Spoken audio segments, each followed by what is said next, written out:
final ya. Tentunya saja ingin saya tanyakan apa sih respon dari aplikasi budaya sendiri.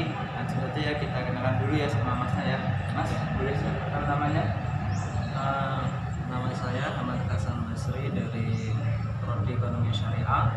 Saya juga kuliah di IAI Kudus dan mondok di Pondok Pesantren Al-Ghuraba di Kudus. Silakan jika ingin bertanya. Baik Mas, jadi Masnya ini dari Prodi yang ada di IAI Kudus ya teman-teman ya. Masnya juga ini mondok di Pondok Pesantren Al-Ghuraba ya di Tumpang Rasa ya. Oke Mas, untuk pertanyaan pertama yang saya ingin tanyakan yaitu apa sih yang Mas ketahui tentang penyebab atau faktor budaya aplikasi tersebut Mas?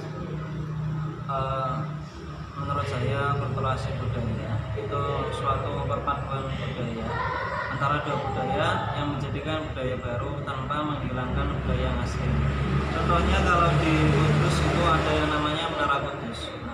Menara Kudus mulai dari bangunannya, terus ornamennya itu merupakan perpaduan budaya antara budaya Hindu dengan budaya Islam.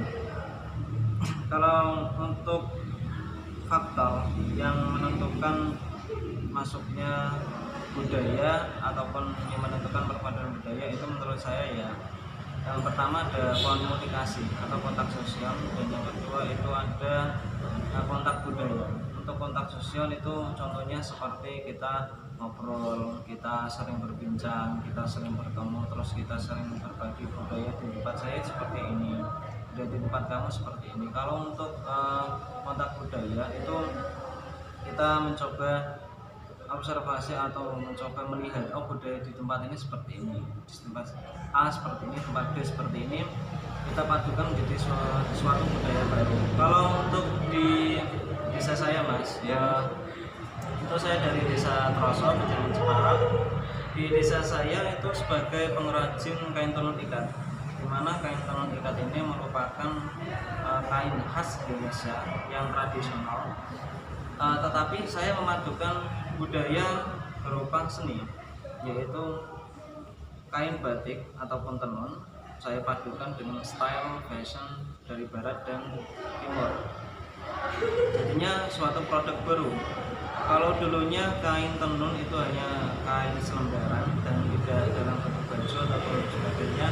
Nah, kalau untuk sekarang itu dari saya dan teman-teman juga di desa sudah membuat suatu produk dari akulturasi budaya, yaitu kain tenun ataupun batik, jadi suatu style fashion untuk kaum milenial.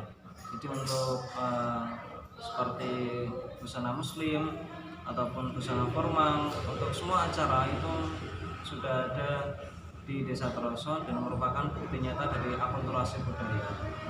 Ya Mas, mungkin selain dari Menara Kudus, budaya Menara Kudus itu dan juga budaya batik Troso, apakah ada Mas budaya luar yang ada dan masuk di Indonesia Mas?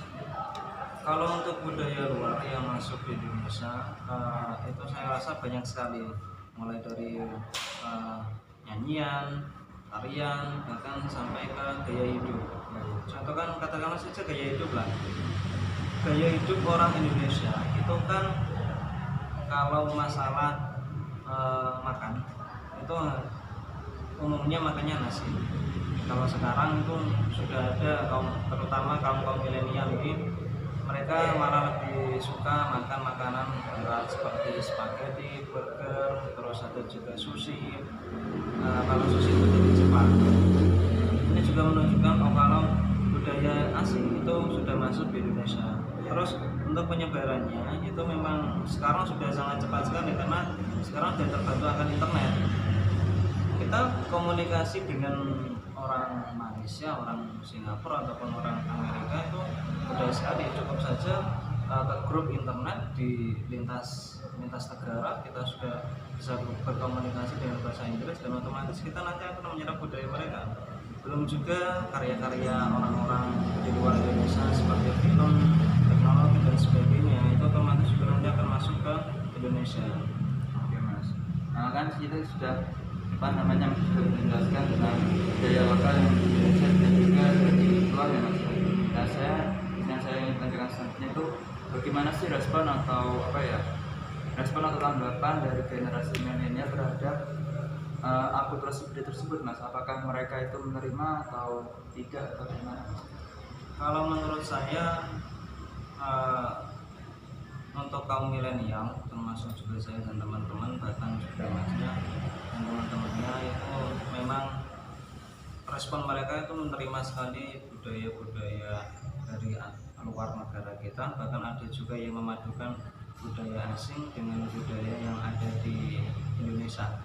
Katakanlah sekarang itu ada namanya es krim tempe. Es krim tempe itu suatu perpaduan antara kuliner dari barat, yaitu Eropa, dengan tempe, yaitu kuliner khas Indonesia. Jadi dari pencetus es krim tempe ini dia menyatukan atau membuat akulturasi budaya kuliner dari Eropa dan Indonesia jadi satu produk baru namanya es krim tempe. Itu kalau kuliner. Tapi kalau untuk sekarang saya perhatikan itu banyak kaum milenial yang menyerap budaya asing itu secara luas. Luas ini maksudnya itu tanpa ada penyaringan. Dan terkadang justru budaya asli dari negaranya itu malah terlupakan. Contohnya ya untuk masalah fashion saja lah. Untuk fashion saja kaum milenial sekarang itu lebih banyak yang memakai gaya terus bahan-bahan dari luar daripada batik ataupun kain tenun dari asli Indonesia. Boleh mereka merespon dengan baik atau boleh, asalkan tidak melupakan budaya asli dari negaranya sendiri. Sedangkan prinsip akulturasi budaya itu menyatukan dua budaya untuk menciptakan satu budaya baru tanpa melupakan budaya asli dari masing-masing budaya tersebut. Nah, kalau untuk generasi milenial sekarang, saya rasa respon mereka positif sekali, tapi negatifnya mereka mulai lupa budaya asli negara kita dan sebagainya. Nah, jadi tanggapan dari Masnya itu bahwasanya generasi milenial itu menerima sekali akan adanya akulturasi budaya, teman-teman. Selanjutnya pertanyaan terakhir nih teman-teman, dan menarik sekali nih. Kan Mas tadi menyatakan bahwa dari Pondok Pesantren Al-Ghuraba ya Mas ya. Nah, saya ingin tanyakan nih Mas, apakah ada Mas di dalam Al-Quran atau ayat-ayat Al-Quran yang menyinggung atau menjelaskan tentang akulturasi budaya Mas? Kalau di dalam Al-Quran itu ada ayat yang menjelaskan tentang akulturasi budaya ataupun perpaduan budaya, yaitu di surat An-Nahl ayat 3. Saya langsung saja ke intinya untuk cepat waktu. Di dalam surat An-Nahl ayat 3 itu dijelaskan bahwa Allah Subhanahu wa taala itu menciptakan manusia dari berbagai dan bermacam-macam budaya, bermacam-macam kelompok, bermacam-macam pemikiran. Dan antara satu budaya kelompok dengan kelompok lain itu nanti pasti akan ada persatuan. Kalau di zaman dulu itu ya persatuannya dengan pernikahan, dengan jalur pernikahan. Nah, kalau sekarang sudah beda, karena sekarang teknologi sudah maju sekali dibanding zaman Rasulullah dulu. Ada perpaduan budaya antara katakanlah ini Bani dengan kaum Madinah dengan kaum Mekah. Itu ada juga yang melakukan perpaduan budaya dengan jalur pernikahan, sehingga terciptalah budaya baru. Tetapi di dalam surat An-Nahl ayat 3 ini itu menjelaskan dari perpaduan budaya ini itu ada suatu pembelajaran. Entah nanti perpaduan ini positif ataupun negatif, pasti ada suatu pembelajaran dari perpaduan dua budaya ini nanti. Itu Mas.